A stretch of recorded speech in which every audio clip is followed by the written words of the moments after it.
Myung is 17. She lives in Hasan, a small town in North Korea. It's located right at the Yalu River, the natural border to China across the ice.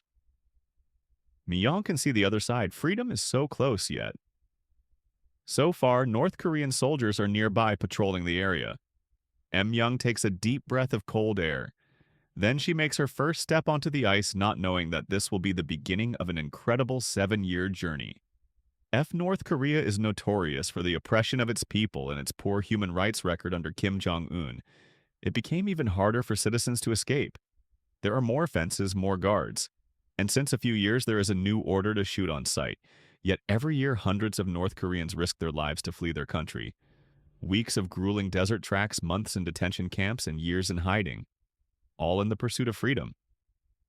Geographically, North Korea shares borders with Russia, China, and South Korea. Most North Korean refugees want to get to South Korea. There is the shared language and cultural heritage.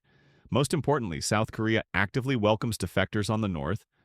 With a citizenship, if you look at the map, the direct route to South Korea might seem the easiest, but in reality, very few manage to escape through this path. In between the countries lies a demilitarized zone, and it is one of the most dangerous borders in the world.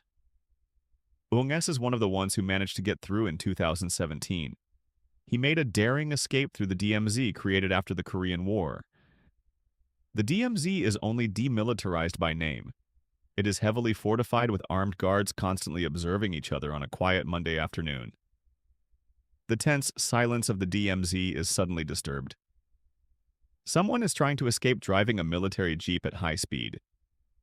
Ung-S races towards the border. Surveillance footage by the South Korean military captures the intense pursuit.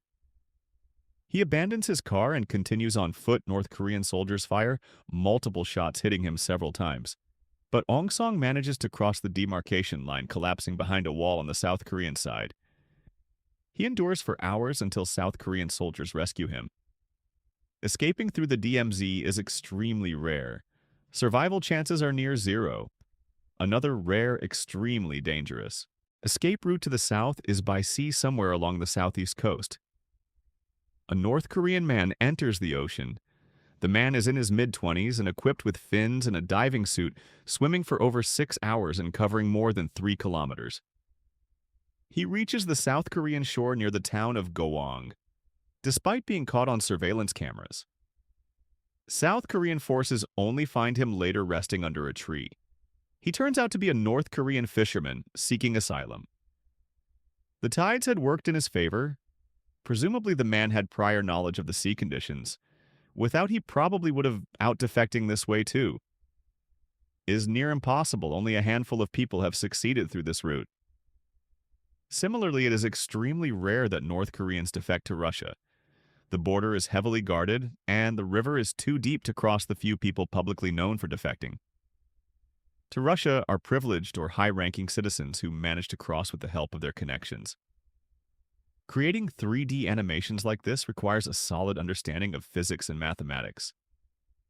A great place to develop these skills is Brilliant. Brilliant makes learning intuitive and engaging, offering interactive lessons in math programming. In Science, their hands-on approach turns complex concepts into an exciting learning experience.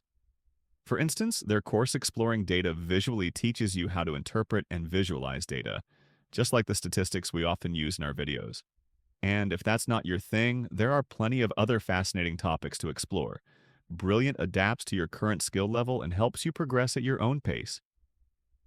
Try Brilliant for free for 30 days by scanning the QR code or visiting brilliant.org. Fern, plus you'll get 20% off an annual premium subscription.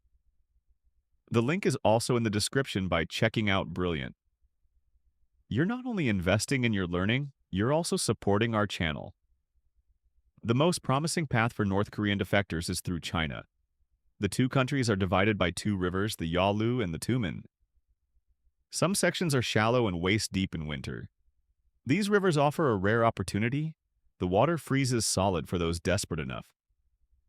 Crossing over the ice might seem deceptively simple.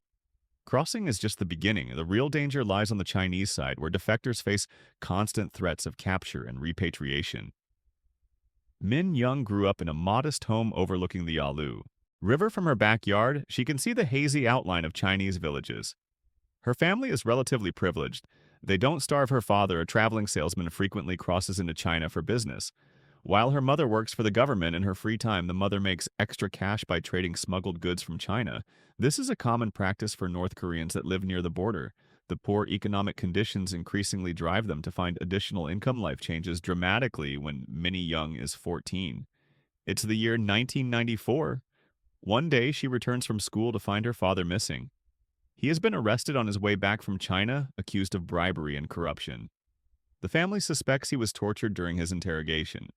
Months later, he dies in a hospital. Her mother and her little brother are left alone, devastated, disillusioned. Young begins questioning the contradictions she saw around her at an early age, the suffering during the famine, the lies in state propaganda, and the harsh realities of survival, all build up to a pivotal point at the age of 17. She makes the life-changing decision to leave North Korea in under a minute. She crosses to the Chinese side, her heart pounding. Her plan is to visit relatives up north. She seeks a Chinese smuggler who lives by the river.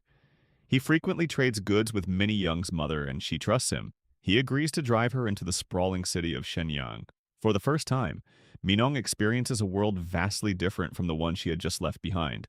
Bright lights, bustling streets, and the abundance of food and goods leaves her overwhelmed. Weeks go by, and she turns 18 years old. She wants to return to North Korea, back to her family, but then she gets a sudden phone call from her mother. Rumors of her disappearance have spread across town. People suspect she might have left the country. Coming back would be too dangerous now. Her family fears retaliation for letting Young escape.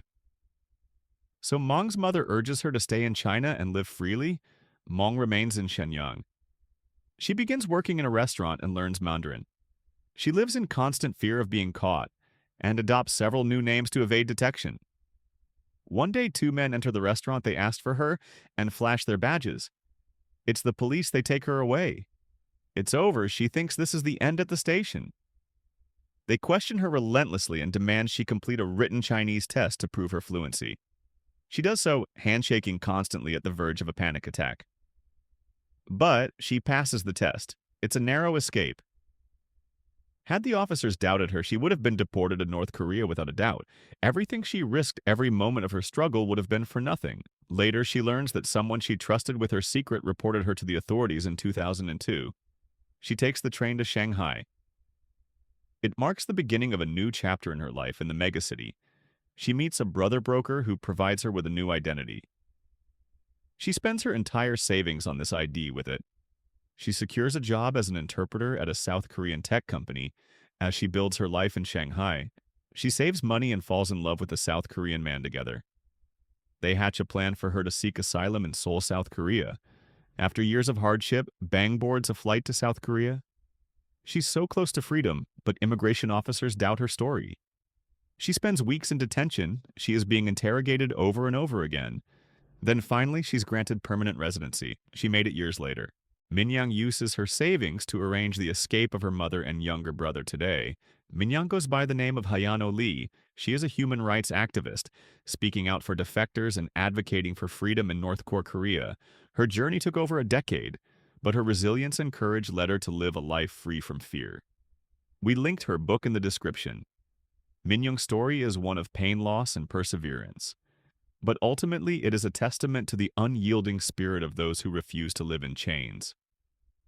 For most North Korean refugees, escaping through China is unavoidable, but the country usually only marks the first stop. The ultimate destinations are Vietnam, Thailand, or Mongolia. All offer sanctuary and a route to asylum in South Korea. And as terrible as it sounds, many journeys to get there are much more grueling than Haiyan Shio. Le Xion grew up near the Tumen River. While her story is fictional, we drew on various sources to paint a realistic picture. Her family is extremely poor. Xion works as a vendor at an unofficial street market. The money she makes is almost entirely spent on food for the family. She once believed her government's promises that the supreme leader would provide for the people. Not anymore. One day, a friend whispers about a Chinese broker who helps people cross the border for a small fee. He promises shelter, food, and even work to Shunit. Sounds like salvation. Maybe she could make enough money to provide for her family. She and her friend agree to meet him after weeks of preparation. Shun and her friend find themselves waiting by the river on a fresh summer night. A shadowy figure emerges. It's the broker.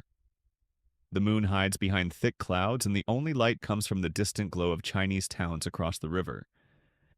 They are ready to cross. The broker leads them through the cold water. Shin notices the absence of border guards usually. There are at least two guards patrolling this part of the river. Her guess the broker has bribed them on the Chinese shore. A car awaits the broker. Insists Shun ride ahead alone, claiming her friend will follow in a different car for safety.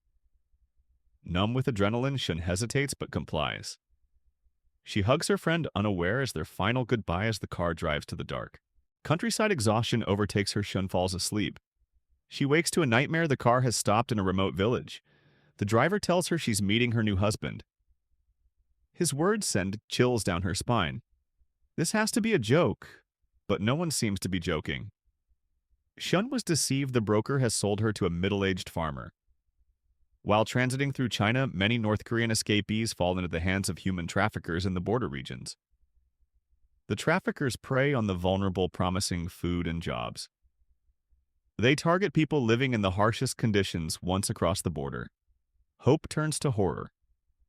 Especially for women, a 2019 South Korean report estimates that 60% of North Korean women in China fall victim to trafficking.